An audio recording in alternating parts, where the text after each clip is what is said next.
So we're rolling, so go ahead and introduce yourself. Okay. Hello, I'm Kathy Ryter. I'm here at Berry School, and today we did a lesson in first grade on Kitten's first full moon.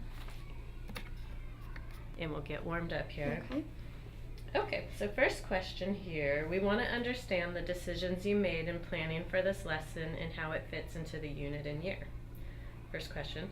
How does this lesson connect to and build on students' prior skills and knowledge? What was taught before the lesson and what will come after it?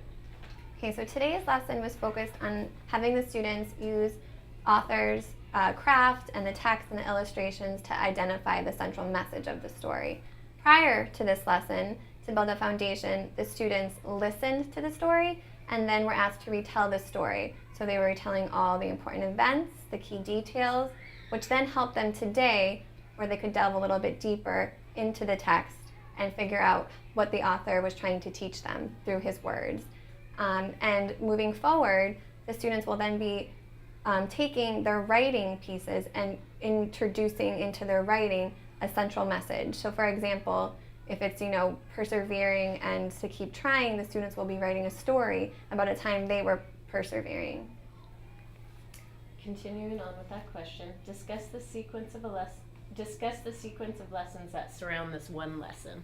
So right now in this unit that we are in, it's really focusing on retelling a story, including all the key details and events, and then moving forward and using that to identify the central message of the story. Good, you're doing great. Is the text used in this lesson part of a sequence of text designed to build skills and knowledge? If so, give an example of other texts that form this sequence.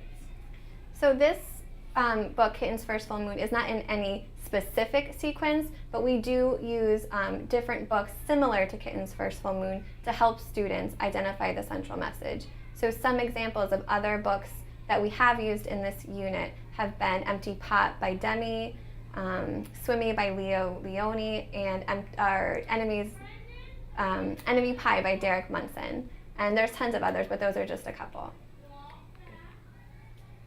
Talk about the standards targeted in this lesson. What did you do to make the lesson reflect the full intent of the standard? So there are a lot of ELA standards focused on in this lesson, but I think the main focus was our 1.2, which was to retell a story while including all important key details and then showing an understanding of the central message. Which of the core action indicators do you think this lesson best exemplifies and why? I think the lesson today best exemplified core action 1 and 2. Core action 1 focuses on using high quality texts, and I think Kitten First Full Moon is a great example of a high quality text because Kevin Hankes, the author, used so many interesting crafts. The structure of his text allowed me to kind of pick it apart and show the students lots of different elements.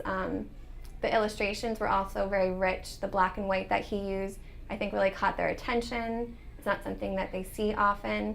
And I also think it was complex, that the students really needed to hear the story multiple times in order to delve deeper and to really see the purpose for Kevin Hankes writing the story. It's one of those texts that I think can be useful many purposes, not just identifying central message. I think it could be used for various other lessons. Good, you're doing awesome. Mm-hmm.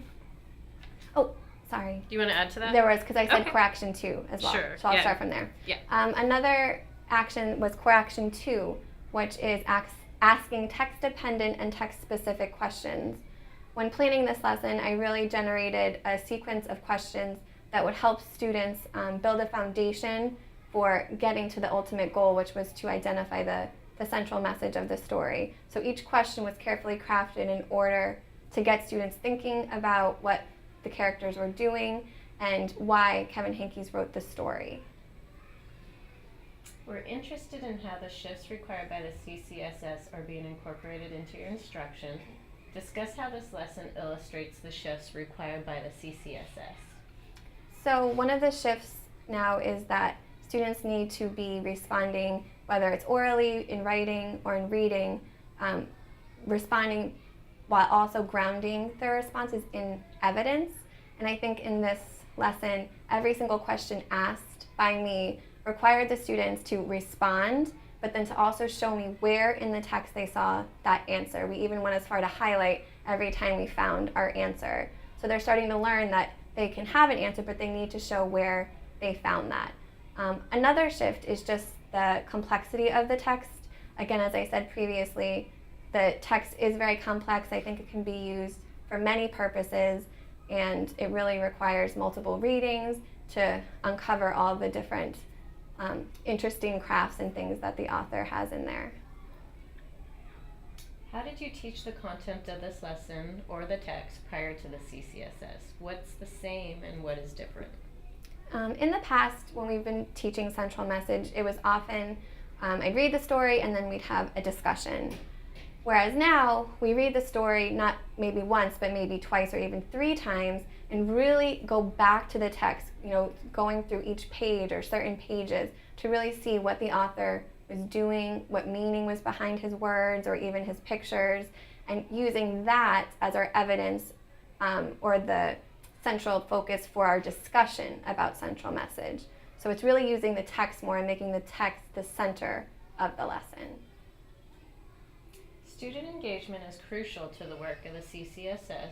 We want to understand how you ensured that all students had the opportunity to productively engage in the work of the lesson. First question, how did you support all students in working with grade level text? For example, how did you provide scaffolding for students below grade level so they can read grade level text?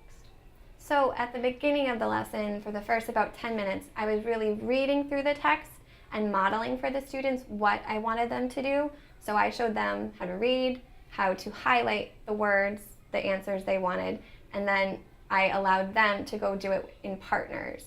So the low readers had the benefit of seeing me model, but then they also had the benefit of working with another peer to help them with maybe any misunderstandings or questions that they had. And then I also, right before they went to the worksheet, I just reread the words on the page so that when they went to do it on their own, that wasn't kind of holding them up. They could get right to the task at hand, which was to highlight the information.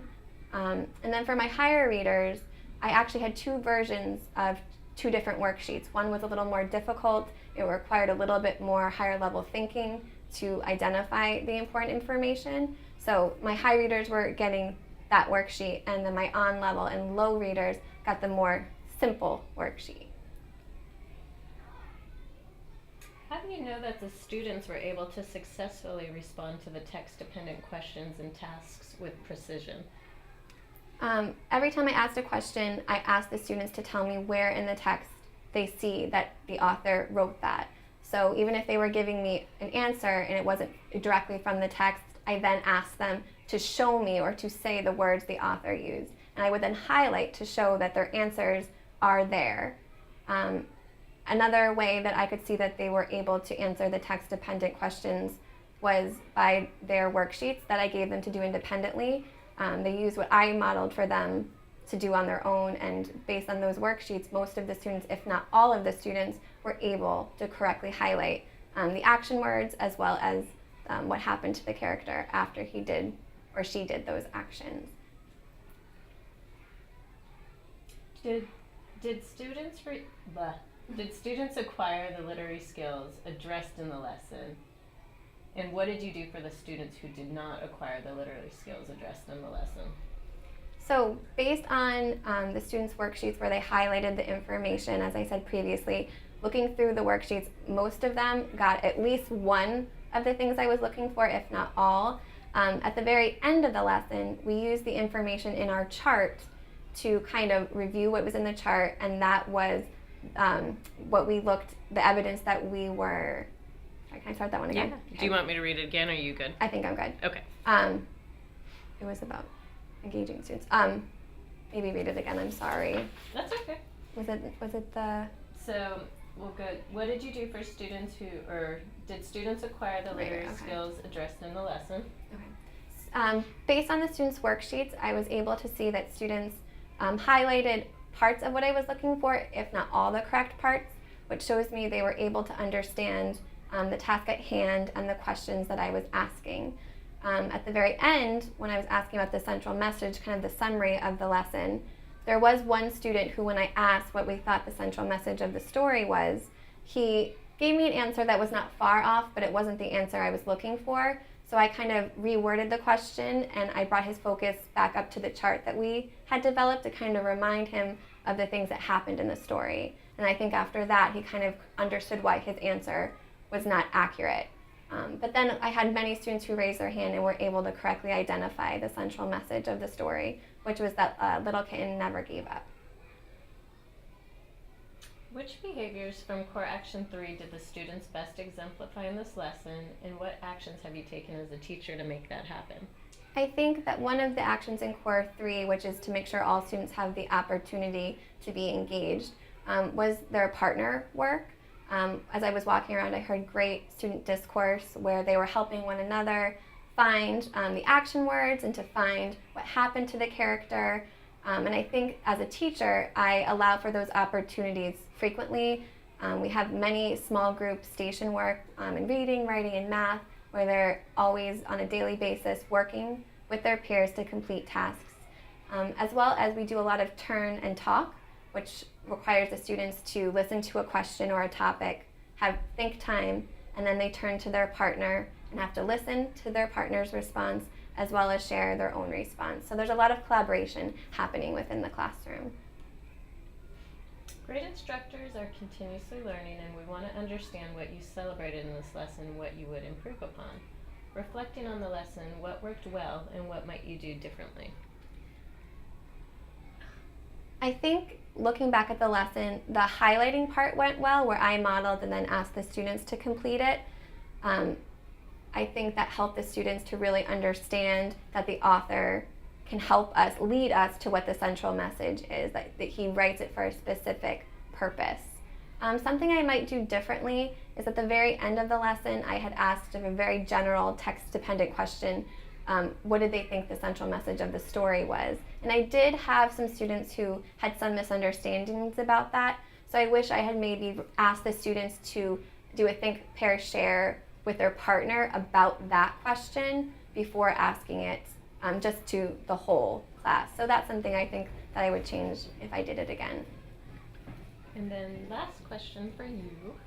Were there any surprises or unexpected student behaviors or reactions? I actually had a little, some surprises that I did notice during the lesson. For me was one little girl who's been out of school for 2 weeks, so she's had barely any instruction on central message or retelling a text, was actually the student who at the very end of the lesson was able to use the information that we learned to identify the central message accurately. So that shows me that this lesson, for someone who's never even done this before, was really able to grasp the focus and had a great understanding. Cool. Good work. Was I rushing? No.